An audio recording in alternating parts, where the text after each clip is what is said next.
feet 11 inches tall, 85 pounds, brown hair, brown eyes.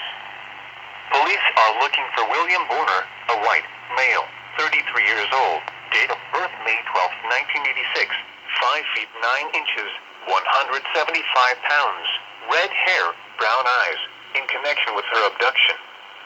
The suspect is driving a white 1998 GMC pickup with a Texas license plate number of GKC 8334 with plumbing business logos. The suspect was last heard from in Pilot Point, Texas. Law enforcement officials believe this child to be in grave or immediate danger. If you have any information regarding this abduction, call the Pilot Point Police Department.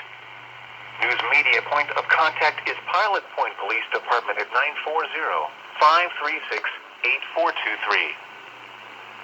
This is Noah, Weather Radio, Station WNG.